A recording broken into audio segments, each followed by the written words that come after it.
Assalamualaikum warahmatullahi wabarakatuh. Di sini saya akan menjelaskan tentang flowchart puskesmas yang telah saya buat. Dimulai dengan super admin atau admin yang ada di puskesmas. Di sini admin memberikan otoritas login pengguna dan level pengguna dan kelola pengguna. Yang pertama saya ada decision tentang tata usaha.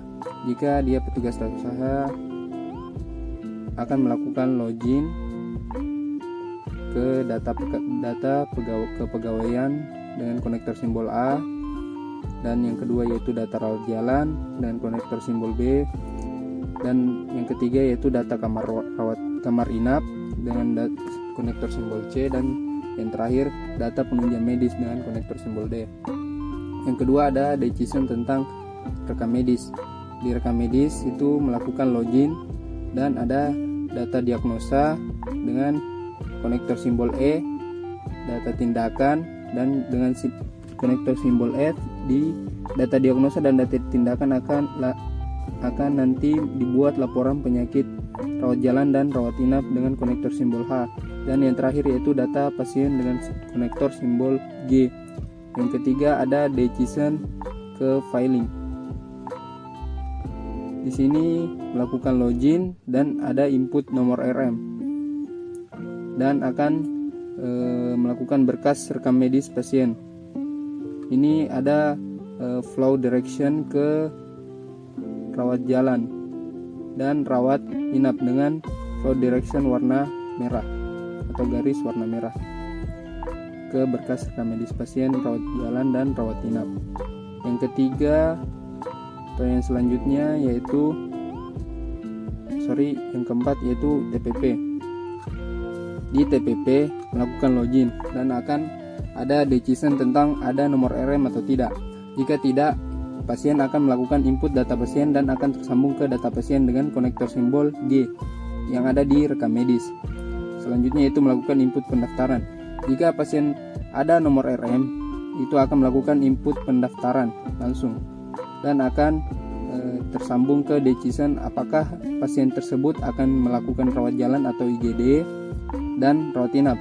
Dan di input pendaftaran ada flow direction atau konektor simbol A, B, dan C. Ini akan tersambung ke tata usaha untuk data kepegawaian, data rawat jalan, dan data rawat inap di TPP. Selanjutnya ada login rawat jalan. Di rawat jalan ada berkas rekam medis pasien. Ini tersambung di filing. Sini akan tersambung dengan flow direction berwarna merah. Selanjutnya yaitu data diagnosa dan data tindakan dan pengobatan. Tindakan pengobatan. Ini ada konektor simbol E dan F. Ini tersambung di rekam medis untuk data diagnosa dan data tindakan pasien. Di rawat jalan ada, setelah itu ada decision tentang apakah pasien itu melakukan pemeriksaan penunjang. Jika ya, dia akan melakukan pemeriksaan penunjang langsung ke data tindakan laboratorium. Itu ada konektor simbol D, F, dan G. Selanjutnya itu ada hasil laboratorium. Di hasil laboratorium nanti akan dibuatkan laporan kegiatan laboratorium. Setelah itu akan kembali ke rawat jalan. Setelah itu kembali ke rawat jalan dan melakukan prosedur kesehatan lainnya. Yang kedua yaitu decision rawat inap. Di rawat inap pasien melakukan login dan mengisi berkas rekam medis pasien. Berkas rekam medis pasien itu tersambung di filing tadi sama seperti di rawat jalan, dan melakukan data diagnosa dan data tindakan pengobatan itu ada konektor simbol E dan F sama seperti di rawat jalan, dan akan melakukan pemeriksaan penunjang jika pasien membutuhkan pemeriksaan penunjang, dan akan tersambung di data tindakan laboratorium dengan flow direction berwarna biru, dan akan tersambung dengan konektor D, F, dan G, dan akan melakukan hasil laboratorium Setelah itu apakah pasien itu kembali ke rawat inap? Jika kembali ke rawat inap, dia akan tersambung ke rawat inap. Jika tidak, pasien itu bisa pulang atau selesai. Sama seperti rawat jalan tadi.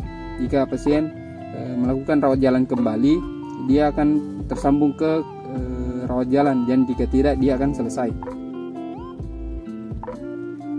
Setelah tadi yang di rawat jalan, kita selanjutnya melakukan login di gizi.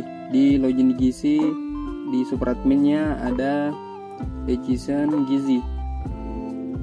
Decision gizi, terus garisnya ke login. Untuk gizi, di gizi ada data perbaikan gizi, ada konektor F dan G, dan setelah itu ada hasil pemeriksaan.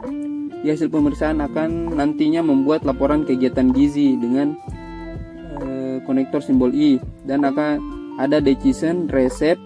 Jika pasien membutuhkan resep atau obat, dia akan tersambung ke apotik di data obat dan mengambil obat dan selesai.